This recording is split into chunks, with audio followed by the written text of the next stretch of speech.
આજની પ્રેસનો મહત્વ અને અતિ ગંભીર મુદ્દા તરફ પ્રેસના મિત્રોનું ધ્યાન દોરું છું અને આપના માધ્યમ દ્વારા સરકારશ્રી સુધી આ વાત પહોંચે એટલા માટે આજે આ પ્રેસ વાર્તાનું આયોજન કર્યું છે અને તેમાં ખાસ કરીને સમગ્ર ગુજરાતમાં પ્રથમ વખત જે ઘટના બની છે અહેમદપુર માંડવી ખાતે એસીબી દ્વારા રેડ પાડવામાં આવી તોડકાંડ મુદ્દે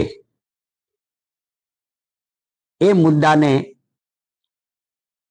મુખ્ય આજની પ્રેસ વાર્તાનો મુખ્ય મુદ્દો છે.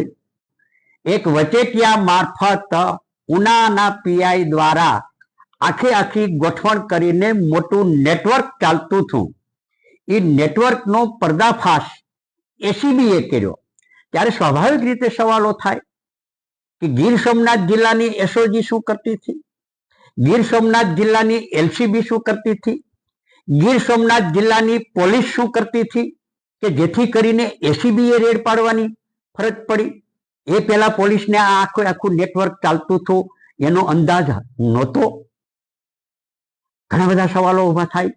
આજથી માણસોના પીઠબળ વિના આ પ્રકારની પ્રવૃત્તિ ક્યારેય પણ શક્ય બનતી નથી અને ત્યારે પીઠબળ હોય ત્યારે થાય. ત્યારે હું તો આજના આપના પ્રેસના મિત્રોના માધ્યમ દ્વારા હું માંગણી કરું છું સરકાર પાસે કે એન.કે. ગૌસ્વામીને ઉના પીઆઈ તરીકે મૂકવા માટે પ્રથમ કોણે ભલામણ કરી?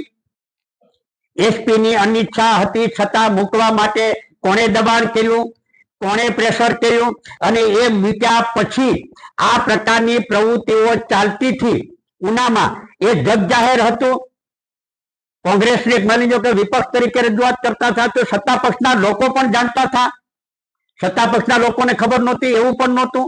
સત્તા પક્ષના લોકોને ત્યાં સ્થાનિક લોકોને પણ મુશ્કેલીઓ હતી છતાં પણ એ રજૂઆત કરી શકતા નહોતા. તો એ તપાસ કરે અને એ એન.કે. ગૌસ્વામીની ત્યાં વતી છે કોની ભલામણો થઈ છે, એ તોડકાંડ થયા છે તો કોની ભાગીદારી છે?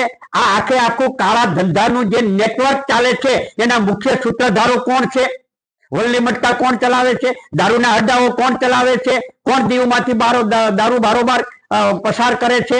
કોણ ગાડી દીવમાંથી પસાર થાય તો કઈ પોલીસની ગાડીનું પાયલોટિંગ કોણ કરતું હતું? કોણ હપ્તા નિયમિત ઉઘરાવતા હતા? એસઓજી ક્યાં હતી? એલસીબી ક્યાં હતી? સ્થાનિક પોલીસ ક્યાં હતી? સ્થાનિક પોલીસની કઈ નહોતી ખબર. એના પોલીસની ડિટેલ કઢાવવી જોઈએ. જેમ